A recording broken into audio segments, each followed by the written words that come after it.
India will become super power. Bhagwant Khuba ಅವ್ರಿಗೆ ಸ್ವಪಕ್ಷದಲ್ಲೇ ವಿರೋಧಿಗಳಿದ್ದಾರೆ ಅನ್ನೋ ಮಾತಿದೆ. ಯಾರು ವಿರೋಧಿ? ಎಲ್ಲರೂ ಓಡಾಡ್ತಾ ಇದ್ದಾರೆ. ಎಲ್ಲಕ್ಕಿಂತ ದೊಡ್ಡ ಗ್ಯಾರಂಟಿನೇ ಮೋದಿಯವ್ರ ಗ್ಯಾರಂಟಿ. ಅದು ನಡೀತದೆ ಈ ಸಲ.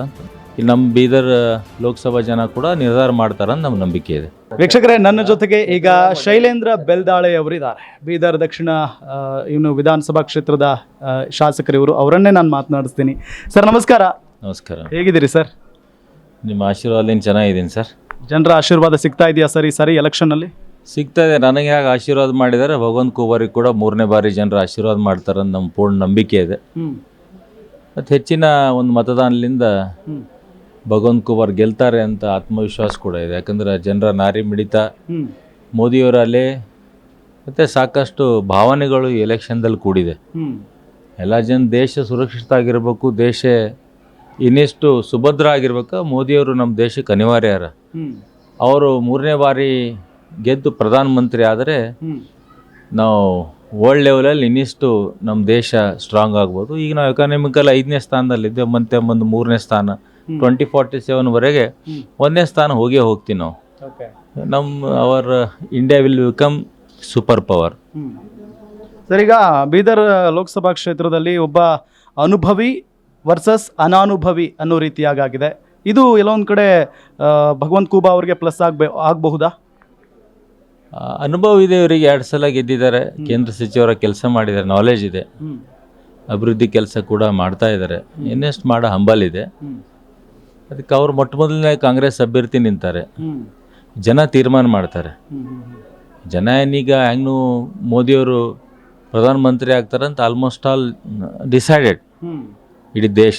ಅದಕ್ಕೆ ಇವರು ಅದರಲ್ಲಿ ನಮ್ಮ ಬೀದರ್ ಲೋಕಸಭಾ ಜನ ಕೂಡ ನಿರ್ಧಾರ ಮಾಡ್ತಾರಂತ ನಮ್ಮ ನಂಬಿಕೆ ಇದೆ. ಈಗ ಅವರ ತಂದೆಯೂ ಕೂಡ ಅಂದರೆ ಭಗವಂತ್ ಖೂಬಾ ಅವರ ವಿರೋಧಿ ಅಥವಾ ಅಭ್ಯರ್ಥಿ ಆಗಿರುವಂಥ ಸಾಗರ್ ಖಂಡ್ರೆ ಅವರ ತಂದೆ ಅನುಭವಿ ರಾಜಕಾರಣದಲ್ಲಿ, ಈಗ ಸಚಿವರು ಕೂಡ ಸ್ವಲ್ಪ ಜೊತೆಗೆ ಗ್ಯಾರಂಟಿಯನ್ನು ಕೂಡ ಕಾಂಗ್ರೆಸ್ನವ್ರು ಕೊಟ್ಟಿದ್ದಾರೆ. ಇದೆಲ್ಲ ಅವರಿಗೆ ಪ್ಲಸ್ ಆಗುವಂಥ ಚಾನ್ಸಸ್ ಇದೆ ಅಂತ ಹೇಳಲಾಗ್ತಾ ಇದೆ.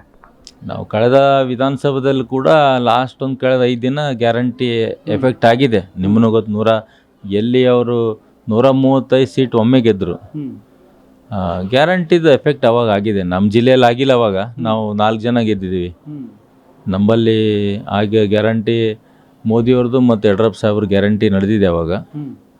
ಈ ಗ್ಯಾರಂಟಿದು ಬಟ್ ಬೇರೆ ಒಂದು ಕಡೆಯಿಂದ ತೊಗೊಂಡು ಒಂದು ಕಡೆ ಕೊಡ್ತಾ ಇದ್ದಾರೆ. ಈ ನೋಡಿ SC/STದು ಹಣ ಏನು 11,500 ಕೋಟಿ ಇದ್ದು ಅದು ಇದರಲ್ಲಿ ಹಾಕಿದ್ದಾರೆ. ಇನ್ನು 1 ವರ್ಷ ಆಯ್ತು ನಾನೇ ಗೆದ್ದು ಎಲ್ಲಿ ಡೆವಲಪ್ಮೆಂಟು ದುಡ್ಡೇ ಆ ಓಣಿಗೋಳಿ ಮಾಡ್ಲಿಕ್ಕೆ ಆಗ್ತಾಯಿಲ್ಲ. ಯಾಕೆ ದುಡ್ಡೇ ಕೊಡ್ತಾ ಇಲ್ಲ ಅವರು.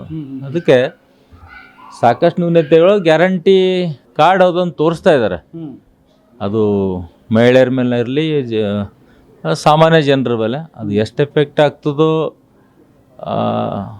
ನನಗೆ ಗೊತ್ತಾಗಲ್ಲ. ಬಟ್ ನನಗನ್ನಿಸು ಎಲ್ಲಕ್ಕಿಂತ ದೊಡ್ಡ ಗ್ಯಾರಂಟಿನೇ ಮೋದಿಯವ್ರ ಗ್ಯಾರಂಟಿ. ಅದು ನಡೀತದೆ ಈ ಸಲ ಅಂತ. ಈ ಸಲನೂ ನಡೀತದೆ. ಭಗವಂತ್ ಖೂಬಾ ಅವ್ರಿಗೆ ಸ್ವಪಕ್ಷದಲ್ಲೇ ವಿರೋಧಿಗಳಿದ್ದಾರೆ ಅನ್ನೋ ಮಾತಿದೆ. ಯಾರು ವಿರೋಧಿ? ಎಲ್ಲರೂ ಓಡಾಡ್ತಾ ಇದ್ದಾರೆ. ಅಲ್ಲಿ ಎಲ್ಲ ಶಾಸಕರು ಓಡಾಡ್ತಾ ಇದಾರಲ್ಲ. ಎಲ್ಲ ಕಡೆ ರ್ಯಾಲಿ ನಡೀತಾ ಇದೆ, ಎಲ್ಲ ಕಾರ್ಯಕ್ರಮ ಚೆನ್ನಾಗಿ ಆಗ್ತಾ ಇದೆ. ಎಲ್ಲ ಹಂಗೇನಿಲ್ಲ. ಟಿಕೆಟ್ ಕೇಳೋವ್ರಿಗೆ ಇತ್ತದು. ಟಿಕೆಟ್ ಸಿಕ್ಕಿದ ಮೇಲೆ ಎಲ್ಲರೂ ಒಗ್ಗಟ್ಟಾಗಿ ಮಾಡ್ತಾ ಇದ್ದಾರೆ. ಪ್ರಭು ಚವ್ಹಾಣ್ ಅವರು ಬರ್ತಿದಾರ? ಅವ್ರಿಗೆ ಅನಾರೋಗ್ಯ ಇದೆ, ಬರ್ತಿರ್ಬೇಕೀಗ. ಜಿಲ್ಲಾಧ್ಯಕ್ಷರು ಮಾತಾಡ್ತಾರೆ ಅವ್ರಿಗೆ. Okay sir, thank you. Yes, ಇದು ಬೆಲ್ದಾಳೆ ಅವರ ಮಾತು. ಸಹಜವಾಗಿ ಈ ಒಂದು ಪ್ರಚಾರ ಕಾರ್ಯ ಬರದಿಂದ ಸಾಗ್ತಾ ಇದೆ, ಜೊತೆಗೆ ಉತ್ತಮವಾದಂಥ ಪ್ರತಿಕ್ರಿಯೆ ಸಿಗ್ತಾ ಇದೆ ಈ ಕ್ಷೇತ್ರದಲ್ಲಿ ಅಂತ ಹೇಳ್ತಾ ಇದ್ದಾರೆ. ನೋಡ್ತಾ ಇರಿ ಗ್ಯಾರಂಟಿ ನ್ಯೂಸ್.